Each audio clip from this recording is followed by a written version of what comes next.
Hi friends, എല്ലാവർക്കും സുഖമാണല്ലോ. എല്ലാവർക്കും സുഖം വിശ്വസിക്കുന്നു. ഇനി വന്നിരിക്കുന്നത് നമുക്ക് പാനിനകത്ത് ഈസി ആയിട്ട് ഒരു വെറൈറ്റി ടേസ്റ്റിൽ ഒരു ബിരിയാണി ഉണ്ടാക്കാം കേട്ടോ. അപ്പോൾ നമുക്കത് എങ്ങനെ ഉണ്ടാക്കുന്നതെന്ന് നോക്കാം. അതിന് മുമ്പായിട്ട് എൻ്റെ കൂട്ടുകാർ ആദ്യമായിട്ടാണ് എൻ്റെ വീഡിയോ ചാനൽ കാണുന്നതെന്നൊക്കെ പ്ലീസ് എല്ലാവരും ചാനൽ സബ്സ്ക്രൈബ് ചെയ്യണം കേട്ടോ. സബ്സ്ക്രൈബ് ചെയ്യണം. അതുപോലെ തന്നെ ബെല്ലേക്കും പ്രസ് ചെയ്തിട്ട് ഓളന്ന് കൊടുത്താലും ഞാൻ ഡെയിലി ഇടുന്ന വീഡിയോ നോട്ടിഫിക്കേഷൻ കിട്ടത്തുള്ളൂ. അപ്പോൾ നമുക്കത് എങ്ങനെ ഉണ്ടാക്കുന്നത്, അതിന് വേണ്ടുന്ന സാധനങ്ങൾ എന്തൊക്കെയാണെന്ന് നോക്കാം. അതിനുവേണ്ടി ഞാൻ പാൻ ചൂടാക്കാൻ വെച്ചിട്ടുണ്ട്. പാൻ നന്നായി ചൂടായി. ഇതിലേക്ക് നമുക്ക് ഒരു 4 ടേബിൾ സ്പൂൺ എണ്ണ ഒഴിച്ചു കൊടുക്കും. എണ്ണ നിങ്ങളുടെ ആവശ്യത്തിന് കൂട്ടോ കുറയ്ക്കുകയോ ചെയ്യാം കേട്ടോ. എന്നിട്ട് ഇതിലേക്കൊരു 4 സവാള സ്ലൈസായിട്ട് അരിഞ്ഞത്, ഇതിൻ്റെ കൂടെ കുറച്ച് ഉപ്പും കൂടി ഇട്ട് കൊടുക്കുക. അപ്പോൾ സവാള നന്നായിട്ട് വേഗം ഫ്രൈ ആയി കിട്ടും. ഇനി ഈ സവാള നന്നായിട്ടൊന്ന് ഫ്രൈ ആവട്ടെ. ഇതിൻ്റെ കൂടെ ഒരു 3-4 പച്ചമുളകും കൂടി ഇട്ട് കൊടുക്കാം. ഇനി ഇത് നന്നായിട്ട് ഫ്രൈ ആവട്ടെ. കണ്ടില്ല, അപ്പോൾ സവാള നന്നായിട്ട് ഫ്രൈ ആയിട്ടുണ്ട്. ഇനി നമുക്കിതിലേക്ക് 1 ടേബിൾ സ്പൂൺ ഇഞ്ചി വെളുത്തുള്ളി പേസ്റ്റ്. ഇനി ജസ്റ്റ് ഇതിൻ്റെ കൂടെ നന്നായിട്ടൊന്ന് മിക്സ് ചെയ്യുക. ഇത് ഒരുപാട് ഫ്രൈ ആവേണ്ട ആവശ്യമില്ല കേട്ടോ. ഇഞ്ചി വെളുത്തുള്ളി ഒരുപാട് ഫ്രൈ ആയി കഴിഞ്ഞാൽ ഫ്ലേവർ ഉണ്ടാവത്തില്ല. അപ്പോൾ നന്നായിട്ട് മിക്സ് ചെയ്തു. ഇനി നമുക്കിതിലേക്ക് തക്കാളി ചേർത്ത് കൊടുക്കാം. ഞാനിതിലേക്ക് ഒരു മീഡിയം തക്കാളി 4 എടുത്തിട്ടുണ്ട്. ഇനി ഈ തക്കാളി നന്നായിട്ടൊന്ന് ഫ്രൈ ആവണം. കണ്ടില്ലേ, അപ്പം തക്കാളി നന്നായിട്ട് ഫ്രൈ ആയിട്ടുണ്ട്. ഇനി നമുക്ക് ഈ തക്കാളിയും ഈ ഉള്ളിയൊക്കെ നന്നായിട്ട് ഫ്രൈ ആകുമ്പം നമ്മൾ ഉണ്ടാക്കുന്ന ബിരിയാണിക്ക് ഒരു പ്രത്യേക ടേസ്റ്റാണ്. അതിന് വേണ്ടിയിട്ടാണ് എല്ലാം നന്നായിട്ട് ഫ്രൈ ചെയ്യുന്നത്. അപ്പോൾ ഈ തക്കാളി നന്നായിട്ട് ഫ്രൈ ആയിട്ടുണ്ടല്ലോ. ഇനി നമുക്ക് മസാലകൾ ചേർത്ത് കൊടുക്കാം. ഇതിലേക്ക് ഞാൻ 3 ടേബിൾ സ്പൂൺ മുളക് പൊടി നിങ്ങളുടെ എരിവിനനുസരിച്ച് ചേർക്കണം. അതിനോട് 1/2 ടേബിൾ സ്പൂൺ മഞ്ഞൾപ്പൊടി, 1 ടേബിൾ സ്പൂൺ മല്ലിപ്പൊടി, എന്നിട്ട് അതിൻ്റെ കൂടെ 1.5 ടേബിൾ സ്പൂൺ ഗരം മസാല. ഇത് ഇത്രയും കൂടെ മസാല ആദ്യം ഒന്ന് ഫ്രൈ ചെയ്യണം. എന്നിട്ട് ഇതിലേക്ക് നമുക്ക് എൻ്റെ കൈ നിറയെ ഒരു കൈക്ക് പുതിനയില ചെറുതായിട്ട് അരിഞ്ഞത്, അതേപോലെ തന്നെ എൻ്റെ കൈക്ക് ഒരു കൈ നിറയെ മല്ലിയില ചെറുതായിട്ട് അരിഞ്ഞത്, ഇത് ഇത്രയും കൂടെ ഇതിൻ്റെ കൂടെ നന്നായിട്ട് മിക്സ് ചെയ്യണം. കണ്ടില്ലേ, അപ്പോൾ ആ പുതിനയിലയും മല്ലിയിലയും എല്ലാം നന്നായിട്ട് ഫ്രൈ ആയിട്ടുണ്ട്. ഇനി നമുക്ക് ഇതിലേക്ക് ചേർക്കാനുള്ളത് ചിക്കൻ ചേർക്കാം. ഇതിലേക്ക് ഞാൻ 1.5 കിലോ ചിക്കൻ എടുത്തിട്ടുണ്ട്. അത് ഇതിലേക്ക് ഇട്ട് കൊടുക്കാം. ഓക്കെ, ഇനി ഇത് നമുക്ക് നന്നായിട്ട് മിക്സ് ചെയ്യാം. ഇതിൻ്റെ കൂടെ തന്നെ ഒരു 1/2 കപ്പ് തൈരും കൂടെ ഒഴിച്ചു കൊടുക്കും. ഇനി ഇത് മിക്സ് ചെയ്തിട്ട് ഈ ചിക്കനകത്ത് മസാല നന്നായിട്ട് പിടിച്ച് ചിക്കൻ നന്നായിട്ടൊന്ന് വേവണം. അപ്പോൾ ഈ ചിക്കൻ ഒന്ന് നന്നായിട്ട് വേവട്ടെ. ഇനി നമുക്ക് ഇതിനകത്ത് നമ്മൾ ഉപ്പ് ചേർത്തിട്ടില്ല. അപ്പോൾ നമുക്ക് ആവശ്യത്തിന് ഉപ്പോടെ ചേർത്ത് കൊടുക്കാം. നമ്മൾ സവാള ഫ്രൈ ചെയ്യാൻ നേരത്ത് കുറച്ച് ഉപ്പ് ചേർത്തായിരുന്നു, അതുകൊണ്ട് നോക്കിയിട്ട് ഉപ്പ് ചേർക്കണം കേട്ടോ. ഇനി നമുക്കിത് നന്നായിട്ട് ഇടയ്ക്കിടയ്ക്കൊന്ന് ഇളക്കി കൊടുത്ത് ഇത് നന്നായിട്ടൊന്ന് വേവിച്ചെടുക്കാം. അപ്പോൾ ഈ ചിക്കൻ നന്നായിട്ടൊന്ന് വേവട്ടെ.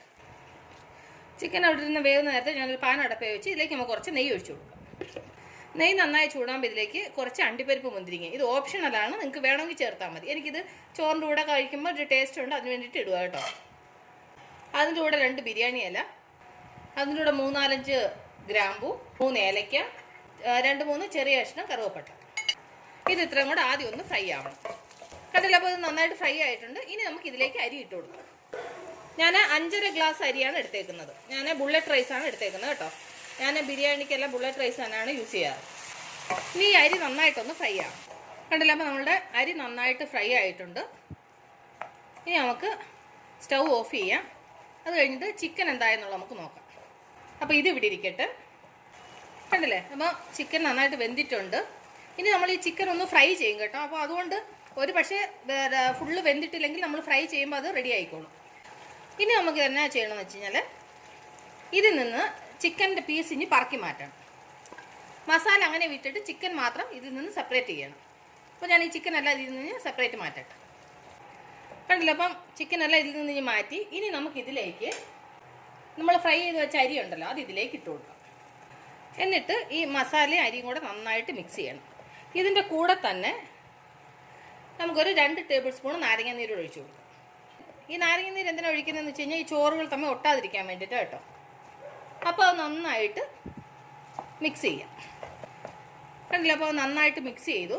ഇനി നമുക്കിതിലേക്ക് ചൂടുവെള്ളം ചേർത്ത് കൊടുക്കാം. ഞാൻ ഈ ഗ്ലാസ്സിന് 5.5 ഗ്ലാസ് അരിയാണ് എടുത്തേക്കുന്നത്. ഇതിലേക്ക് നമുക്ക് 11 ഗ്ലാസ് വെള്ളം ചേർക്കണം. ഞാനിത് തിളച്ച വെള്ളമാണ് ചേർക്കുന്നത്. എന്നിട്ട് നന്നായിട്ട് മിക്സ് ചെയ്യുക. മിക്സ് ചെയ്തിട്ട് ഉപ്പ് നോക്കുക.